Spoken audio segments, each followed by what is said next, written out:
Welcome to the Bestie Perspective, a raw, unfiltered space where we explore the mind, body, spirit connection. Every week, we dive into personal growth, holistic healing, and life's ups and downs to inspire, support, and remind you you're never alone on this journey.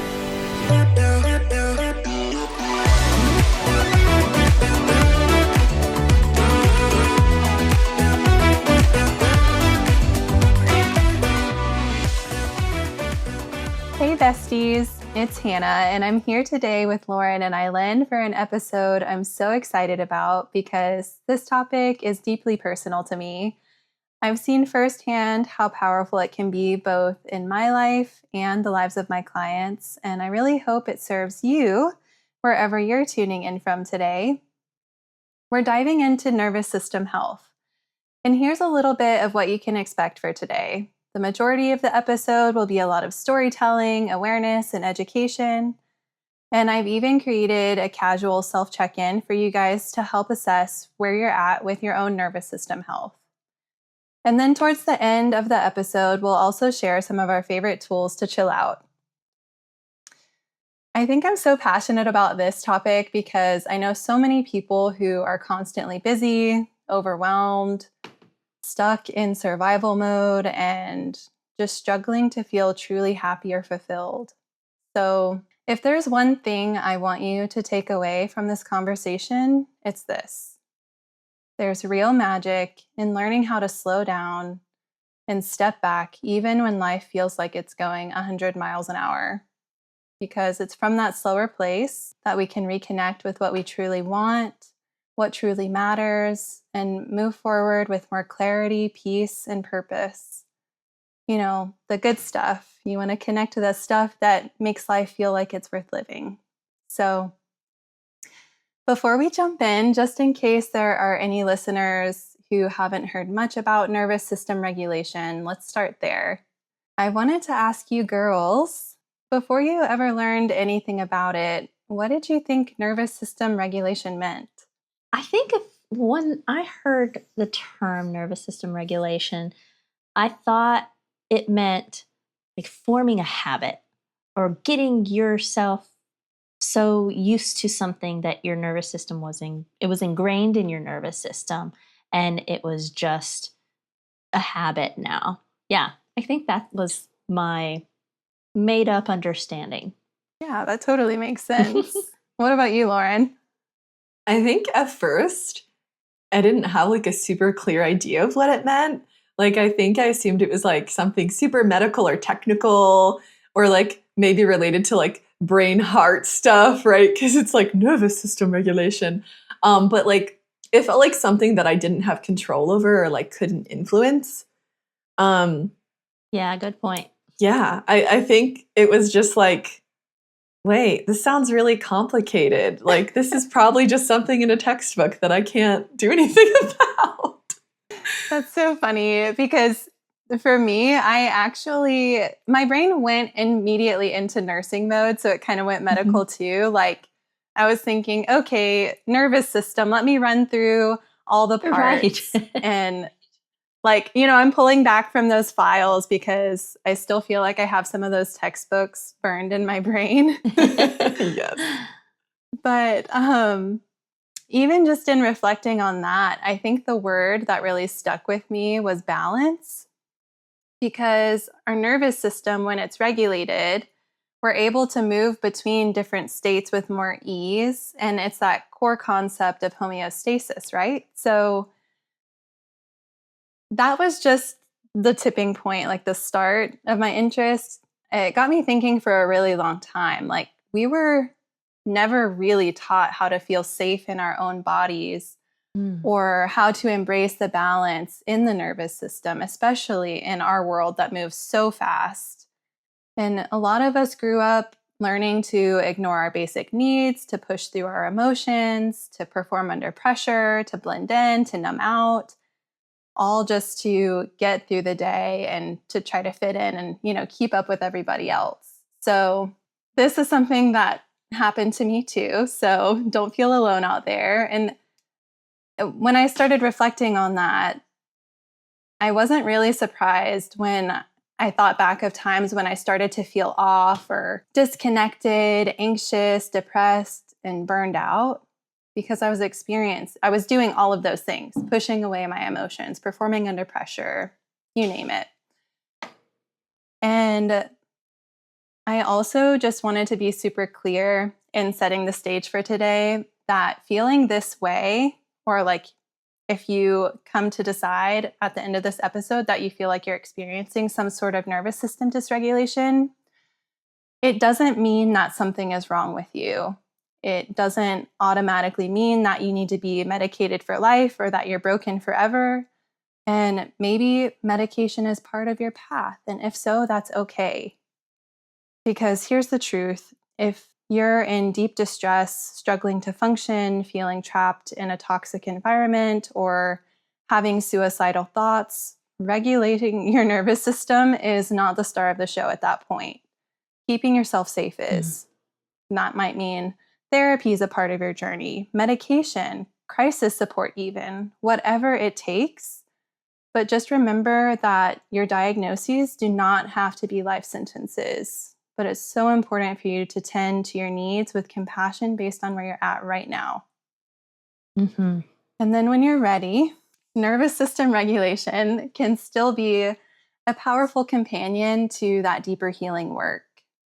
These things aren't separate and they're all interconnected. I'm sure you guys can agree with that. With, our nursing backgrounds, we see how everything is connected in the mind, body, and spirit. For sure. Definitely. For sure. And I feel like it's important to acknowledge that sort of thing in the type of work that we do, where we're so into integrating all these different modalities and helping people decide like what is meant for them on their journey or what will serve them the most based on where they're at.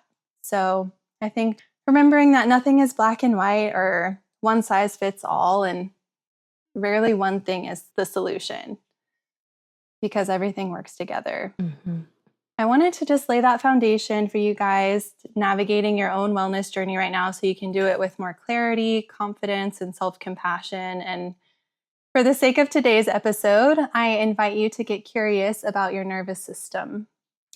Wherever you're at, I hope you know this. You are not alone.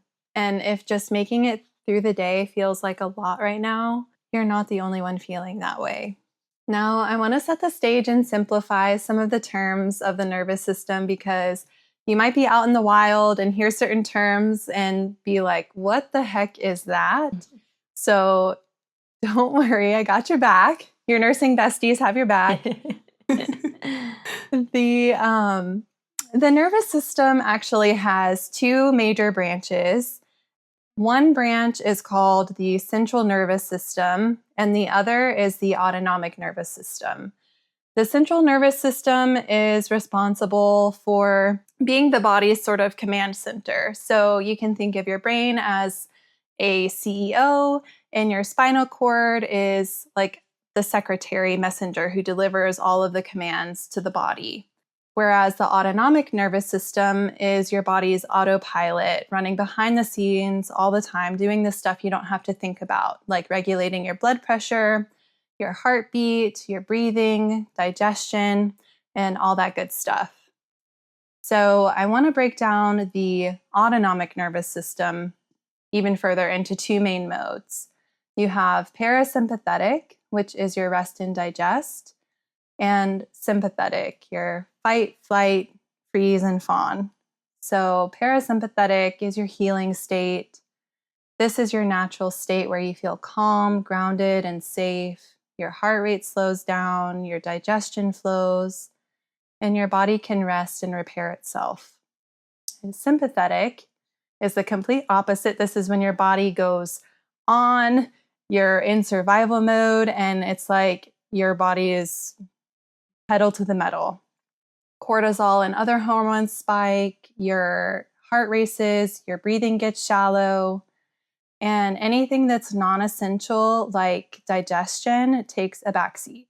So I wanted to make these terms clear for you guys because in working with people and just having friends and family, I've noticed that there are quite a lot of people with the gas pedal jammed down all the time. living in chronic states of stress, and it takes an intense toll on your body. It's not just all in your head. Things that happen in your head literally take a toll on your body. So I'm about to ask the girls a question, but to our listeners out there, I also want you to ask yourself the same question to help you guys build some awareness. And don't worry, after this, I'll help you break it down even more based on where you're at right now with this little self-checking quiz I made.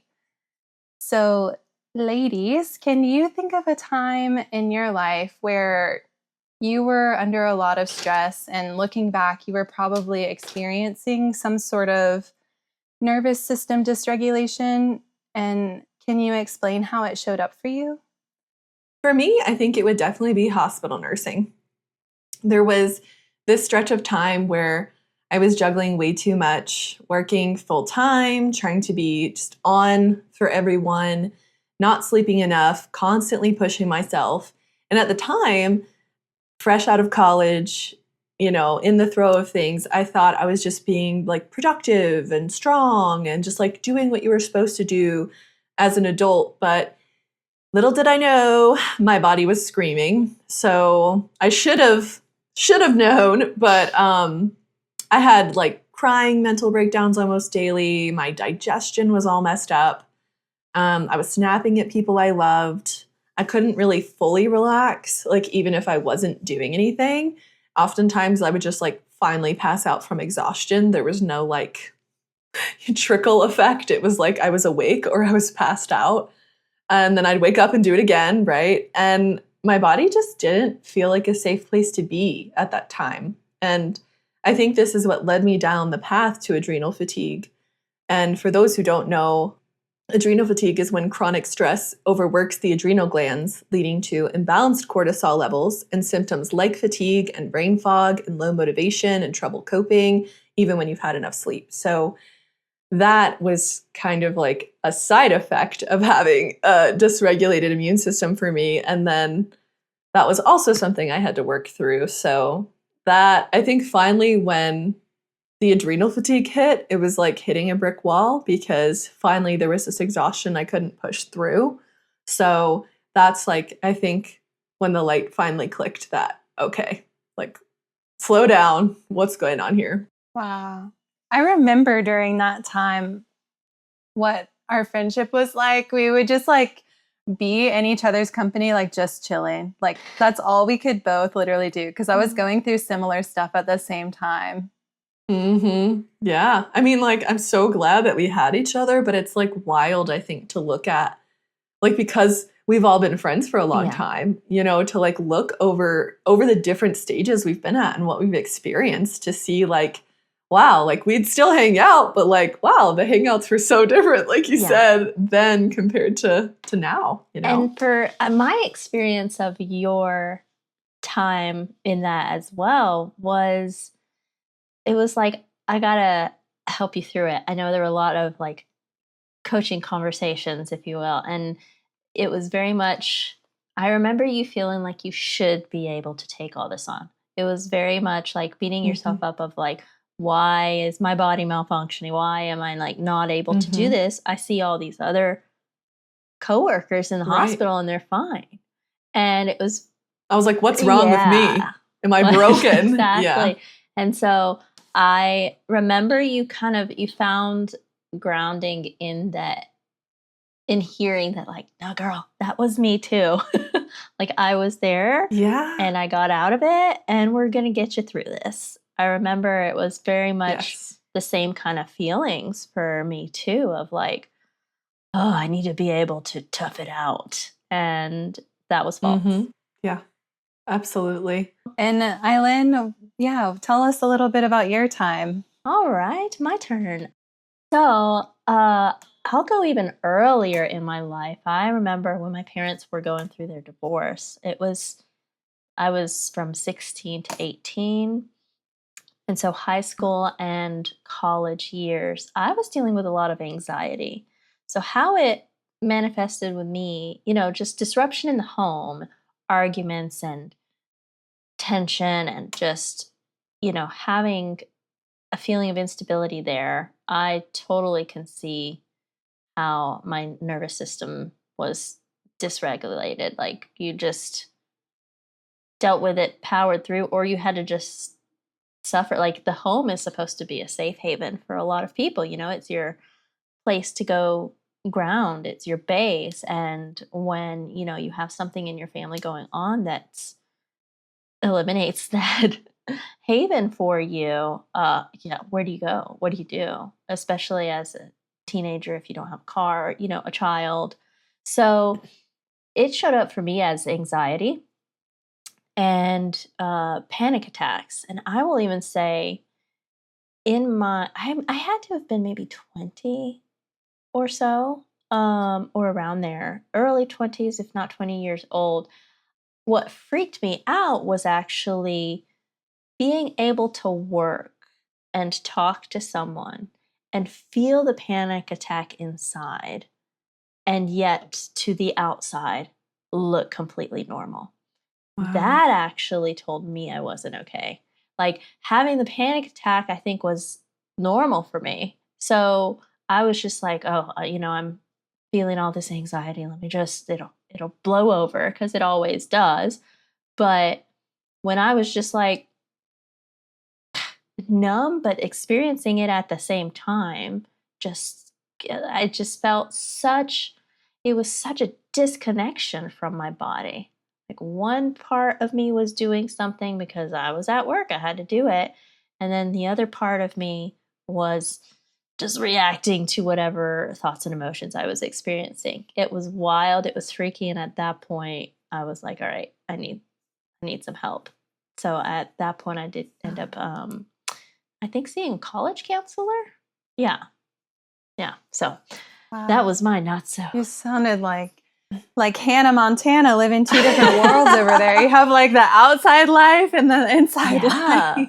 Very much so. Very much so. And I'm probably not alone, I would assume, in that, where people have, you know, put the smile on and hi, everything's okay. And you're like freaking out on the inside. Yeah. Oh, 100%. And, you know, it's a really scary feeling when you feel numb to yourself like that.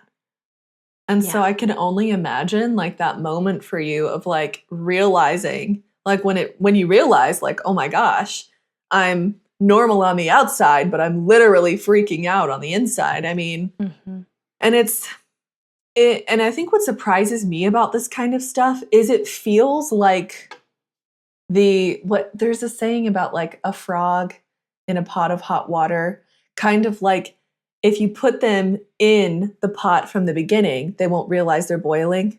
But if you like threw them into a boiling pot, they would notice, right? And it kind of like makes me think of these situations like that, because it's like you didn't realize, right, till it was like that intense and that bad for you, right? Just as Hannah and I have had our own experiences, different, but like the same kind of wow, until it's slapping you in the face, right? You don't realize. So it's like until you were sitting in boiling water, you know, it's just the way that it's insidious almost, the way that it can creep up, you know? And I think it also is a good moment to just point out to everyone too, to be kind to yourself in those moments, because it's easy to look and be like, oh my God, why didn't I notice this sooner? What's wrong with me? How come? Blah, blah, blah, right? True. And it's like, it happens so sneaky that like you can't beat yourself up for not noticing it. The point is you noticed it, because the awareness is the biggest piece, right? And like once we notice, we can do something about it. Absolutely. Very well put. And insidious is the perfect word too.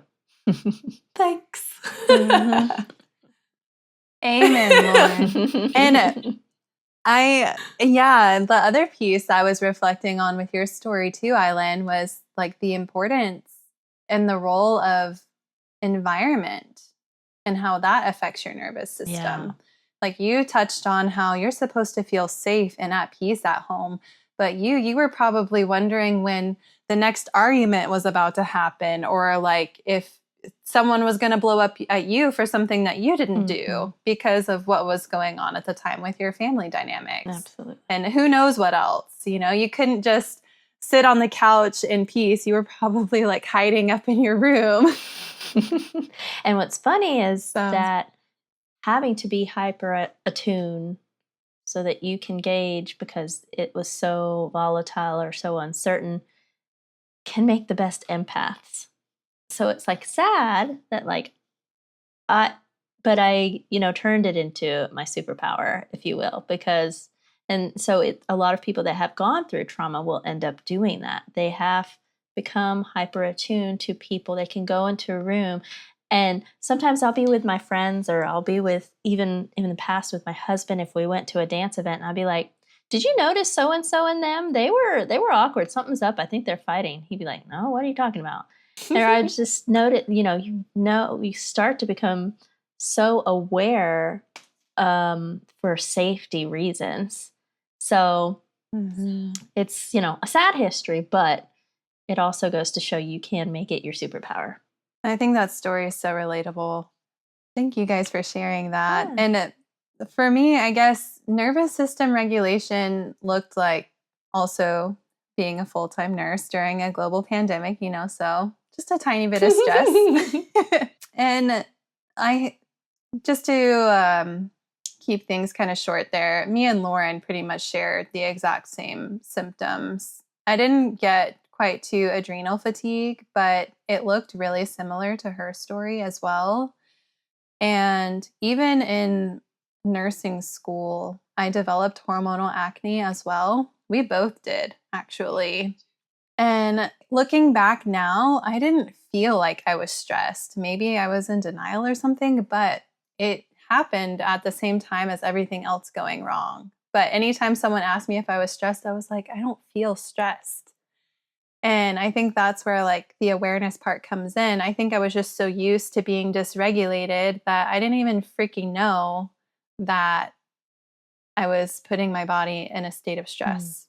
Mm-hmm. Like my life literally looked like, working as a night shift nurse, I would go days without seeing sunlight, especially during the winter season. I'd wake up exhausted, and then I'd chug energy drinks to survive night shift. Yeah. And that didn't help.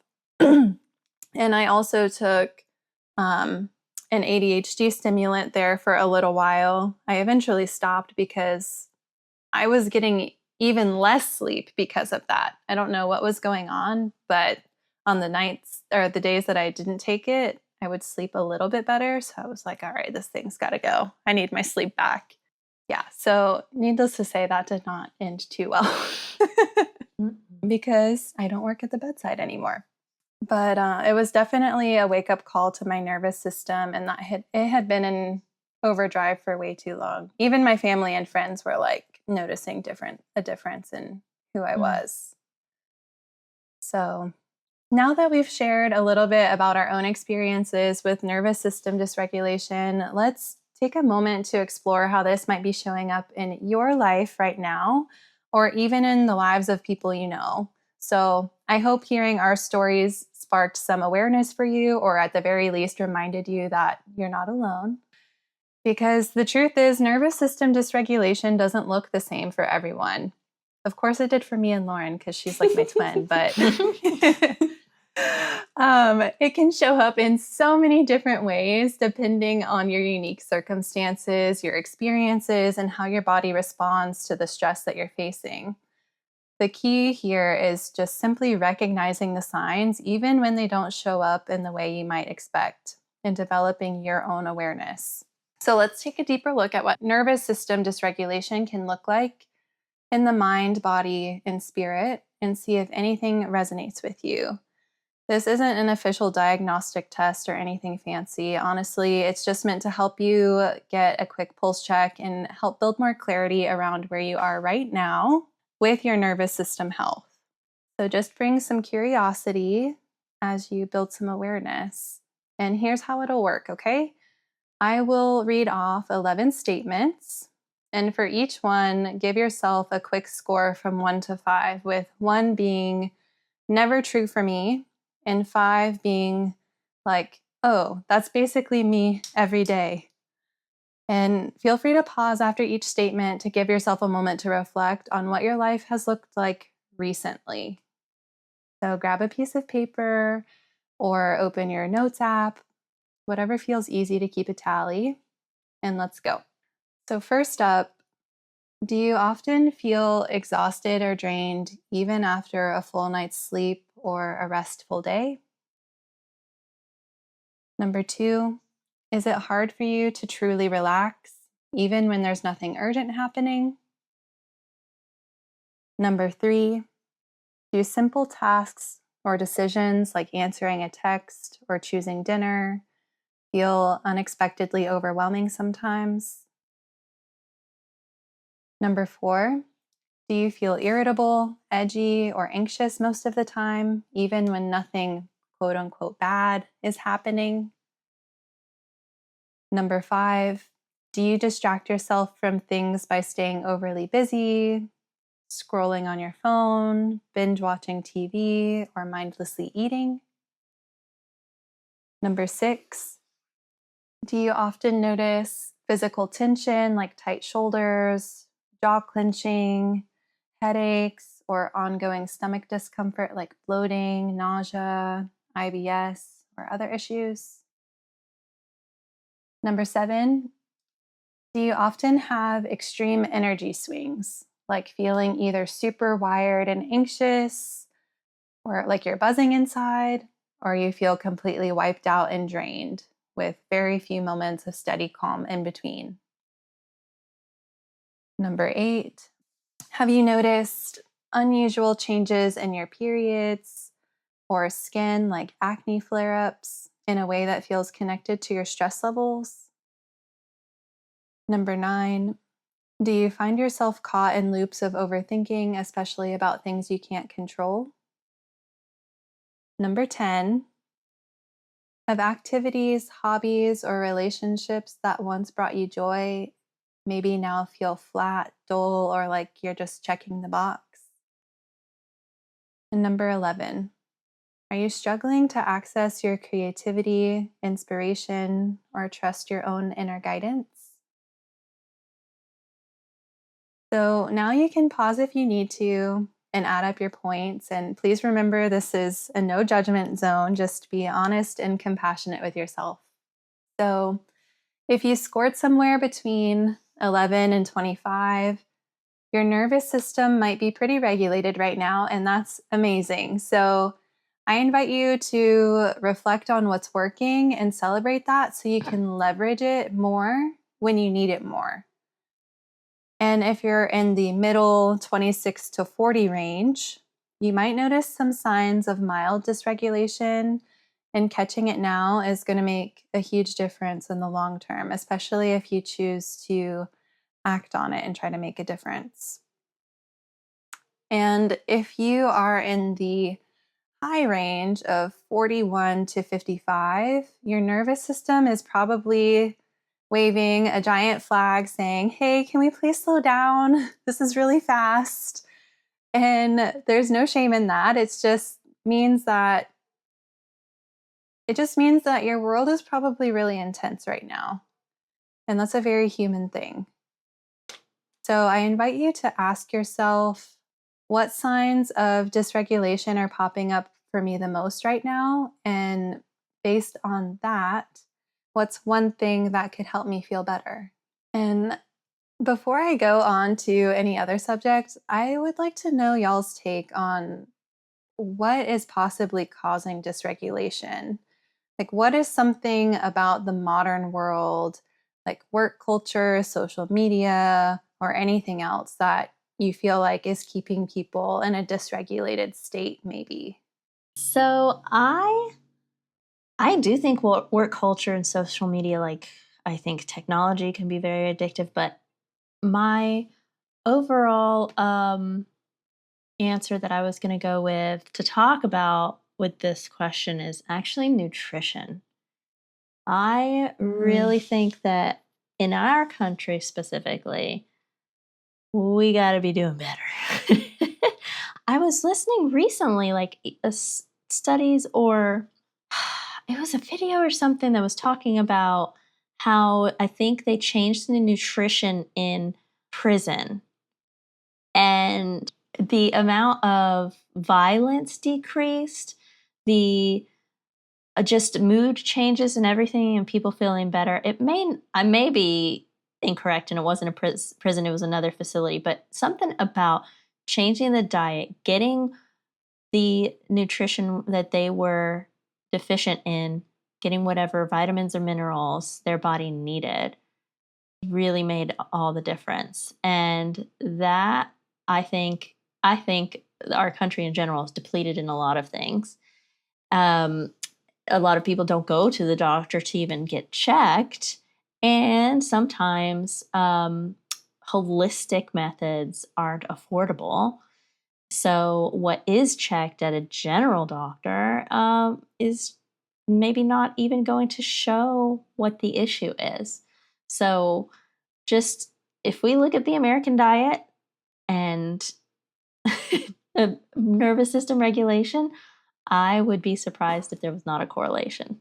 And I also was listening to something recently about how like high sugar processed foods and that sort of category plays such a detrimental role in like our inflammatory system and everything else, and how it's tied to our mental health and depression and anxiety skyrockets, like it correlating with like how much of that type of food you eat. And I was like, dude, why? It's crazy. Like it also makes me think, I know you two are super familiar with my whole food journey, but the other thing what's making me think, what you said is making me think about also not only just like nutrients we're missing, but like people having undiagnosed intolerances and sensitivities, and how like what we're pumping ourselves full of, right? Like a ton of gluten, for example. I'm celiac. And that was something that popped up for me because when you're eating foods that do not agree with your body, it creates inflammation. And inflammation is a stressor on the body. So even if you feel like your emotional life is fine and dandy, like you could be literally stressing yourself out from the inside out. You know, and that's just like another thing I thought of as you were saying that, was like, yeah, it's not only like all the nutrients we're missing, but like also like the crap we're putting in is inflaming us from the inside out. Absolutely. You know? Yeah. The garbage. Yes. And detoxing is needed as well. So it's so funny you mentioned the inflammation thing, because I'll give a personal example here. Through Lent, my husband is Catholic. And so before Easter, we went on a keto diet, and I had the sugar crash for like 2 days or so, and then felt great. It was awesome. But my husband had realized, going back and celebrating after Easter and eating all the sugar and stuff again, his back pain was worse than it usually was. And he's like, he literally even said, he's like, I think it's all the inflammatory foods. I can feel my back a little bit more. I'm like, how awesome that he made himself kind of an experiment, if you will. Okay, husband. Let's go. He was really able to notice, like, taking out the sugar. And obviously when you go keto, you have to kind of go down this path of cooking healthier. And so we were more veggies, clean meats and that sort of a thing. And so, yeah, he really felt a difference in his pain levels based on inflammation and what he was intaking. Wow. I can totally see. Look at him go. Yeah, I know. That's awesome. And I'm so glad he was able to like put 2 and 2 together like that, because it's such an important realization. Yeah, for sure. This is kind of a side note, but do you find that Eddie is interested in holistic health stuff like that on his own? Or do you think he kind of caught on to that correlation just by like being in your presence? I'll say probably a combination. Like, I have said things enough, we've talked enough, and I express my opinion on things. So he is more open-minded, but it's usually not until someone like his favorite podcaster, Joe Rogan or something like that, says it. And he's like, oh, it's so funny you bringing that up because this other guy has said this and that. So he has, especially when it comes to his back, he's done a lot of research on his own as well. But he'll bring something up to me and I'll be like, yeah, I knew that for years. You're like, duh, I've been saying this. I'm trying to tell you. No. That is so funny. It's okay. Now you get to say, oh, well, babe, I should be your favorite podcaster now. There you go. Joe Rogan, who? No, I am, like Hannah said, really glad you brought in the nutrition piece because I'll segue into mine. I highlighted like our hustle culture and the pressure to always be on is something that I think about our modern world. Of course, social media too, but like I think it has to do with our structure, the structure of our work system in America as well. Like 40+ hour weeks, limited to no vacation, little to no lunch break, right? And society makes it feel like if you're not running on 6 espresso shots every day and available to your workplace 24/7, then you're lazy or a failure, you know? And social media doesn't help it either because it makes it so easy to compare ourselves constantly. Like if you're not working out and you're not starting a side hustle and you're not meditating and drinking green juice by 8 a.m, you're somehow behind, right? Yeah. And then of course there are a lot of jobs out there that glorify burnout, right? Like it's some badge of honor, right? Like by working these long hours and doing this, you are proving yourself to this company. You are such a great hard worker, right? Like there's a lot of, I think, companies out there that are still glorifying that. And all of that's just a recipe for nervous system chaos, obviously, because everybody's just overstimulated, underrested, and then expected to keep going like machines. So it's exhausting. And I know for me personally, it took time, but I'm grateful to have stepped out of that lifestyle and into a lifestyle that prioritizes a calm nervous system. And I'll even add paternity leave and maternity leave not really being a thing in a lot of companies. You go over to Europe and they get months off. The And mom and same dad, with both of them. The mom and dad, paternity and maternity, and vacation. The amount of vacation that, you know, other countries take, it is sad what we do here. And there's been so many people that I know that their vacation they take is just a weekend so that they can get back to work on Monday. Like to take 3 weeks off is sometimes unheard of for some Americans. Right. So yeah, I definitely agree with the hustle culture being a huge part of this. And even like the lunches, right? Like I know like my husband, Ira, he does like a working lunch every day.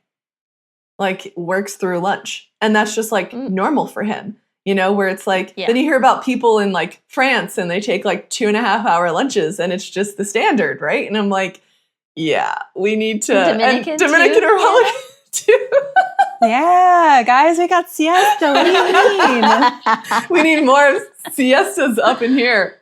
Yes. Literally. But that's where culture comes in. And like, I can't even begin to think of like how America could like transition to something like that where like the whole world learns to function off of, well, not the whole world, but like the whole country learns to function at that pace where like you don't really leave the house between 12 and 2 here because you don't know if the store you're about to run off to is going to be open, one, or like if the employees are going to be on their lunch break for siesta, you know? Yeah.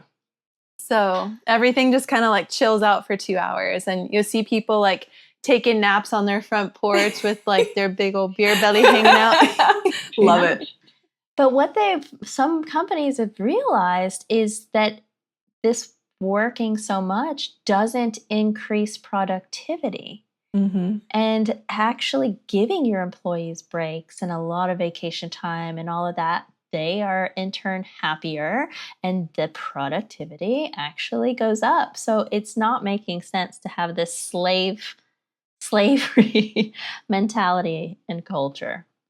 That kind of leads me into a point I wanted to bring up at some point in today's episode is for some people, like if you are a new employee to a company that runs things like that, where you have all this PTO and you have a longer lunch period, you might not like it because your body's so used to surviving, and like maybe you're addicted to like the stress high, the productivity, the checking the boxes. And so like all that extra time to rest feels unfamiliar or unsafe, and it's just not. I mean, I know I'm probably speaking to the extreme there because who doesn't want time off? But at first, that might be like a real problem for someone to experience. True. Going from two completely different work environments. Oh, yeah.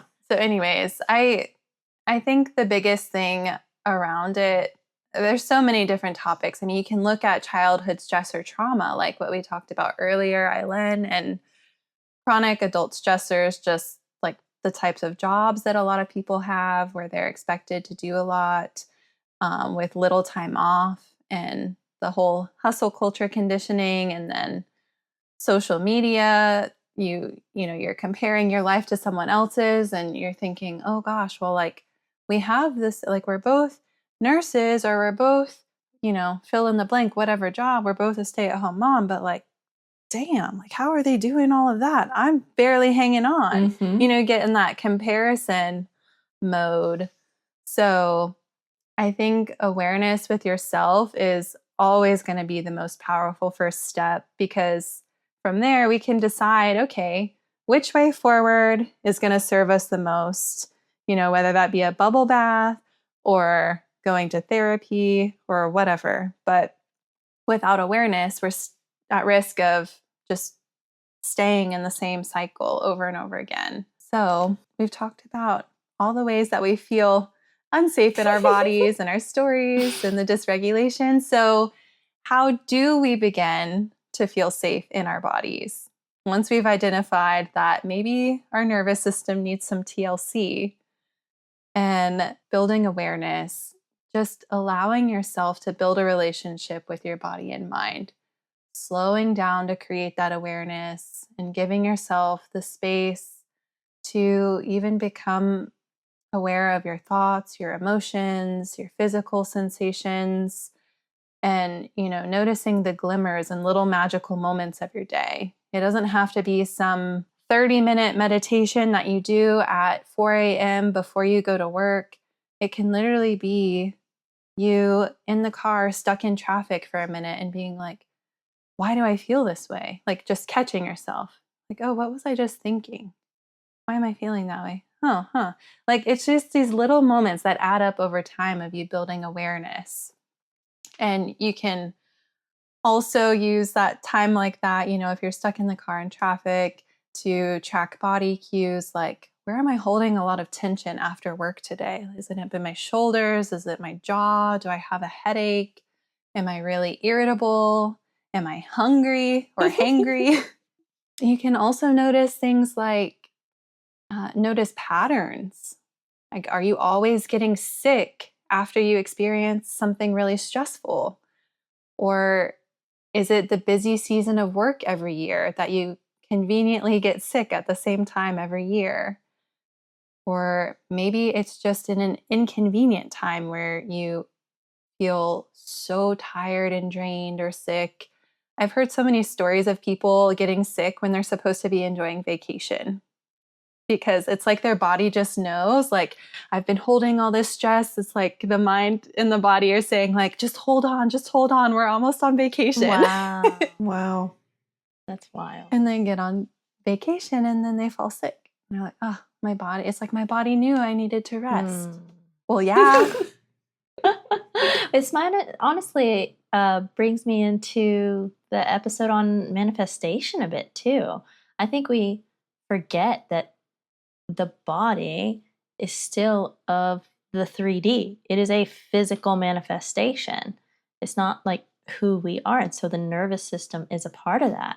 So you talking about being conscious of our thoughts and our emotions and what am I needing in this moment, that awareness and that being awake, it's kind of expanding and not just being so into whatever I'm doing in the 3D, whatever activity, whatever work, whatever job, whatever hours I have to put in. And it's like taking a step back and expanding the awareness. So yeah, I can really see how this connects. But yeah, that's honestly what I meant. Like when I was saying at the beginning, how beautiful it can be when life around you feels like it's going 100 miles an hour, when you're so tuned into whatever it is in the 3D. If you can take a step back and slow down and expand your awareness to really see a bigger picture. So hopefully by this point, I've done a good job of explaining the role of awareness as the starting place, before you decide what tools or practices you want to try to help you feel safe and calm. And my goal with that really is to help you feel like what you're doing has more purpose and alignment with your current state. So keep that in mind as I share some options to get your wheels spinning. But some of my favorite things that help my nervous system, this is a longer list, but weighted blankets or like lots of things on top of me that give my skin a little pressure. It's like a warm hug. I love weighted blankets, warm baths and showers at the end of the day, especially if I can take a bath with Epsom salt. Or if I also love Neuromag by a company called Life Extension. Magnesium. I swear by that stuff. Oh my gosh. And everybody's so depleted in magnesium nowadays. Yes. I was a different person when I had put more magnesium in my body. I can't even, I'm a different person on days when I don't, if it's been a while. You feel the difference. I'm not someone that's like, I have to take it every day, but like, I start to notice, I'm like, ooh, I feel tension in places I don't normally. That's so funny. I need my magnesium. For me, it's like day 2 or 3. I'm like, oh, dang it. I've been skipping. I need it. Yes. And like soft textures, like today I'm wearing sweatpants and a t-shirt because I was like, I don't know. For our listeners out there, I am a growing public speaker, so this is all very new to me. It's definitely pushing me to grow. And so even just having soft textures is something very comforting to me. What about you guys? I still have more to share too, but I want to know what are some of your underrated things that really help you feel safe and calm? Okay, I'll start with this one. So for those who don't know, and I know you two know, I'm a Pisces. I'm a fishy. So what? Just kidding. Who are you? I'm just kidding. So I love water. So I definitely have to agree with Hannah. Like in the home, like in the shower, it's always like a hot shower is a place that I could just really feel zen, connect to my senses a lot, feel within. But also, I like to get outside. Like if I can get into nature, especially a body of water in nature. Like I live right by the lake. So if I can get down to the lake or just be near any body of water, like it just reminds my body that it's okay to slow down. And nature in general, there's just something about like breathing in the fresh air or even like standing barefoot on the concrete or the grass. Like those particular things, but also I would say familiar routines, like making tea or reading a book at night, maybe lighting a little candle. I'm totally with Hannah on putting on cozy clothes. Like I think something that my husband and I have gotten in the habit of, like if we come home, if we're out, even like home from work, like if he's been working, it's like we like to just instantly put on our cozies, and like kind of like we were talking about our girls hang out in another episode, right? Where we were like, we all got the pajama memo, right? Like we all brought our PJs. So I think I definitely on that soft textures, cozy clothes thing, because I feel like those little small rituals kind of send signals to my nervous system that like it's safe to chill now, right? Like we're in the cozy clothes, we have low lighting. I definitely like low lights at night. That helps me like wind down too. And then too, like if I can't have like all of those things, the easiest thing to access is like some deep belly breathing. And sometimes I'll even like tighten up and then just like blow it out and just like try to release all the tension in my body. So like sometimes you only have a minute or you don't have access to like, I can't go out by the lake right now or something, And so that one's always like a simple one for me. But when I do it, I feel a pretty immediate shift. Well, that one's a good segue for me to chime in then, because I was picking what's a main thing, and my answer was going to be breath work. When I uncovered breath work, I was just like, what?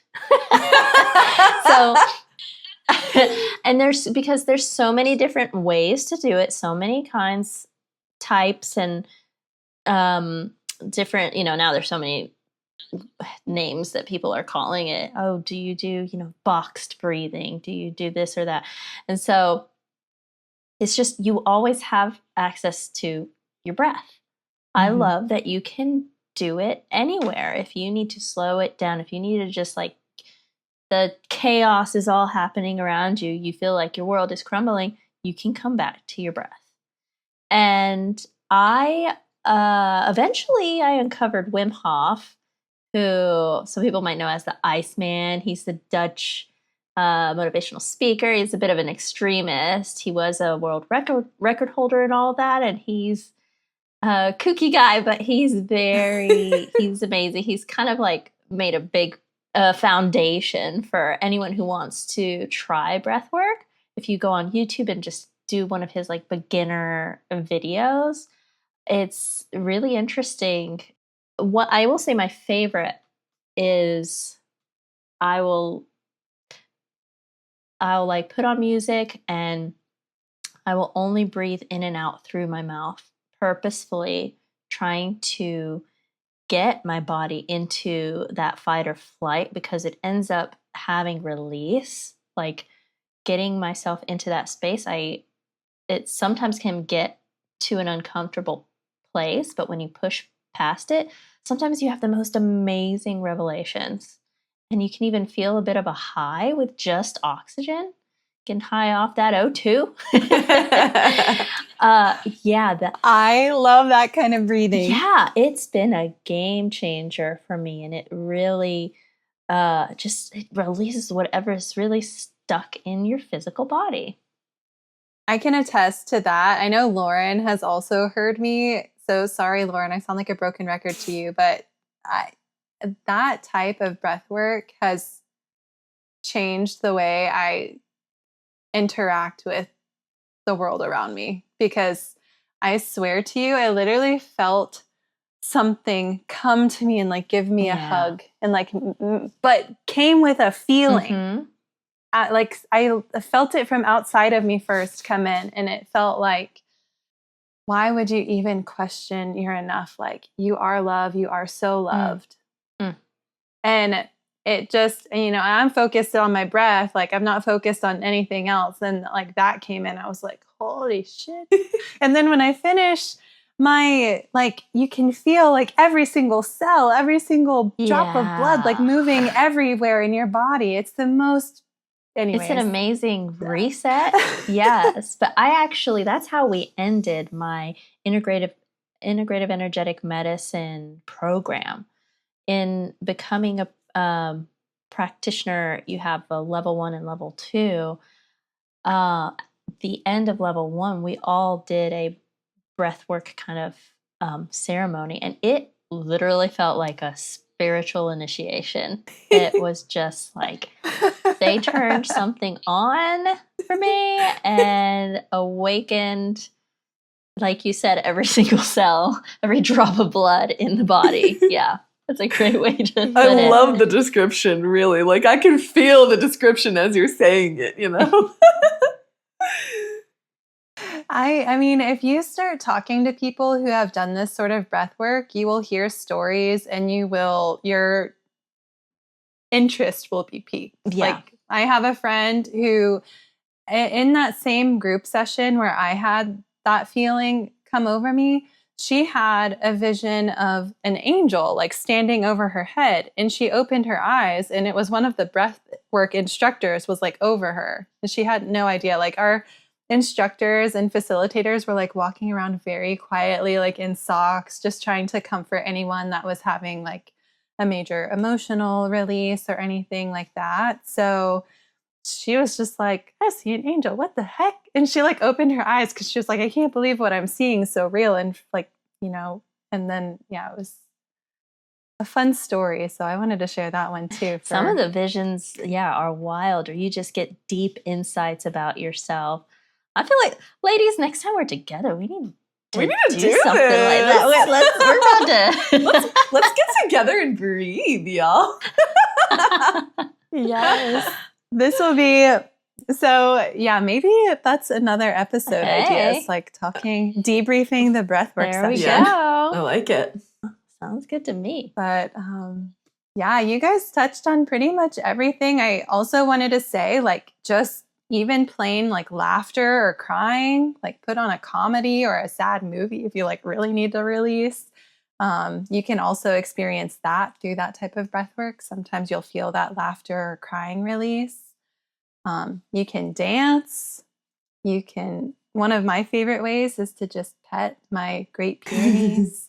I love being with animals, but my dogs are always right there with me if I'm feeling ungrounded in any way, and they really help me.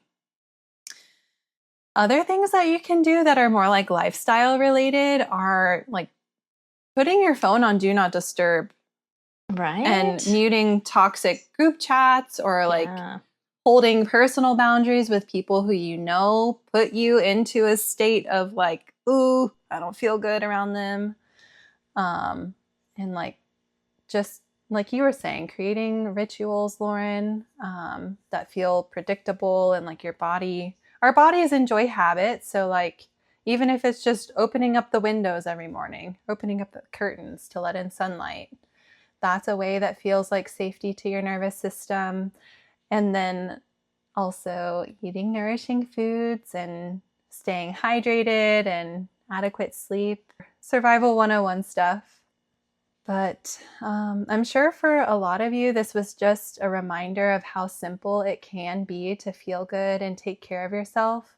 But honestly, sometimes we forget and we try to overcomplicate things, and we compare ourselves to Joe Schmo on Instagram who does this, and you want your life to look like theirs. So at the end of the day, just don't overcomplicate it. It really can be simple.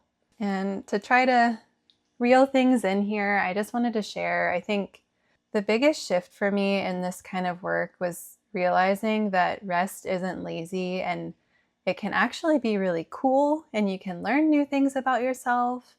And it's medicine for your nervous system.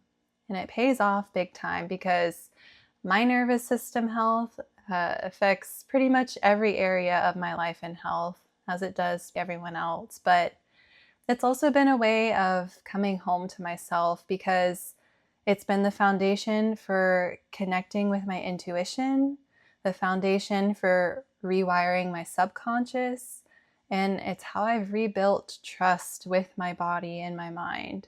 So now, not only can I stomach the idea of public speaking, but I've also become clearer and calmer and more present.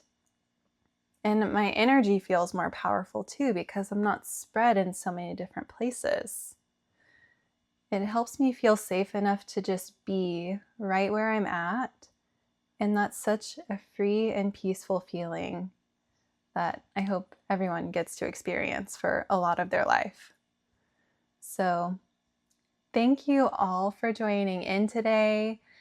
If you loved this episode, please let us know. You can do so via whatever podcast platform you're listening in on.